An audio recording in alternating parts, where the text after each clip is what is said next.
The heck happened is occurring in Christian County these days? Well, there's a bit of a controversy right now. There's an athlete at Ozark High School, a foreign exchange student, who basically had a once-in-a-lifetime opportunity to compete for a state championship, and the Christian County Health Department just ripped it away from her, from what we're being told. Why? And the family is just...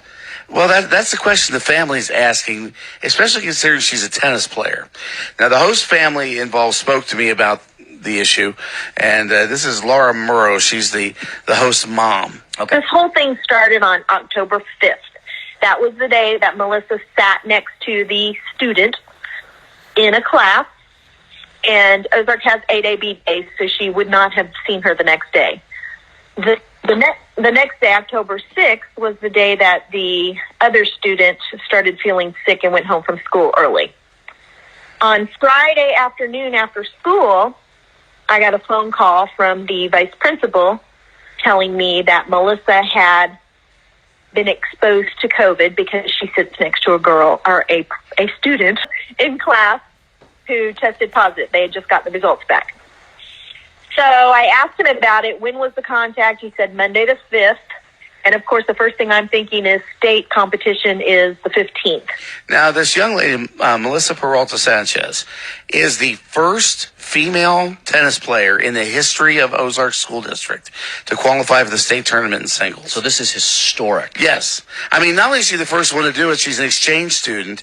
This is the first time in her entire life she's been able to compete in school athletics. That's unbelievable. Okay, so she never had the opportunity in Mexico. So she's up here, qualifies. The girl that she knocked off to qualify for states had never lost a regular season match in her entire high school career. She had 3 losses in her career, all of them in a state tournament. So in the history of Christian County, this is a big deal. Yeah. This was a big deal. And especially for this young lady and her family. So she sat behind this girl who tested positive. All of them were wearing masks. Okay. And so the school was kind of saying, well, you know, the rules are the rules. She's got to be quarantined for 14 days. Can we just test her? Right.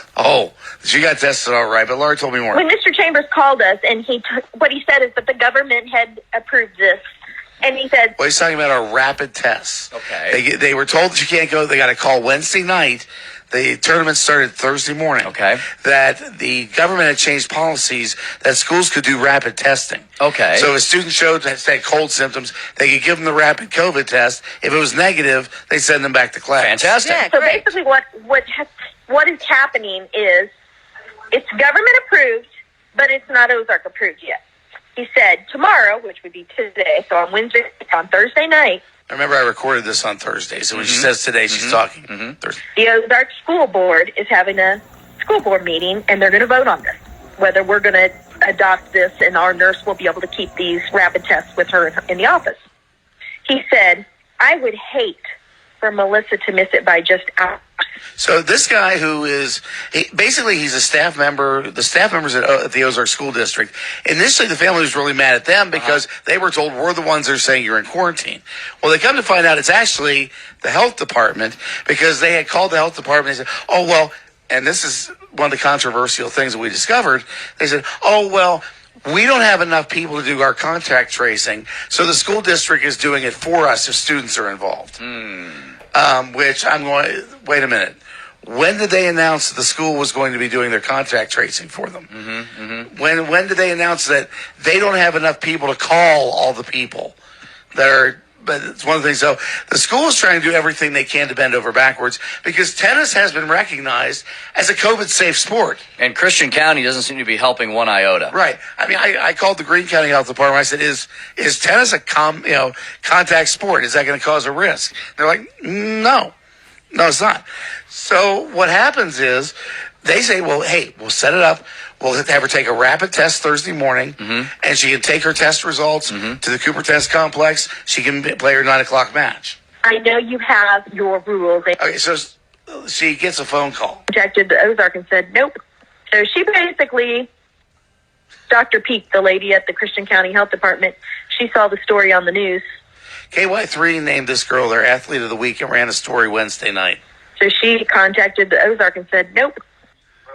We were told she threatened to charge them with a misdemeanor. Holy cow. And that came from the superintendent and Mr. Chambers, correct? Yes, they told us that on the phone this morning, that they could be charged with a misdemeanor if they let her play. Unbelievable. So the head of the health department apparently called the school after seeing the story on KY3, and the people in the school said, well, we were told we could be charged criminally if we allowed her to play. So did she not get to play? So she didn't get to play. Unbelievable. She was denied, and this is what now the mom, this host mom, is just furious, saying that this woman just treated her rudely, basically acted like she really didn't even care that she was ruining a girl's dream. I know you have your rules and your science and whatever. I said, but I feel like there is no compassion here. There is no caring. It's just a blanket answer. Every time I ask a question, it's a blanket answer.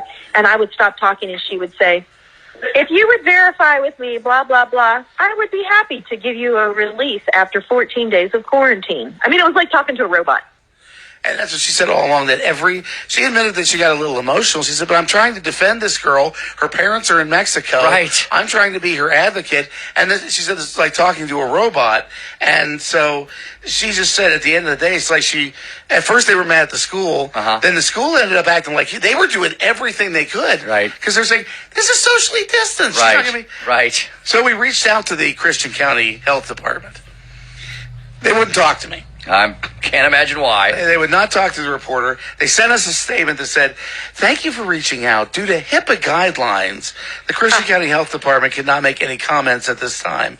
The CCHD follows all guidelines set forth by the CDC. We work closely and follow regulations under the direction of the Missouri Department of Health and Senior Services. Unreal. And so she tested negative or positive? We don't know. She tested negative twice. She's got no symptoms. She's not sick. This is one of the huge miscarriages of justice we've been reporting about all over the land, and it happened right here in Christian County in the state of Missouri.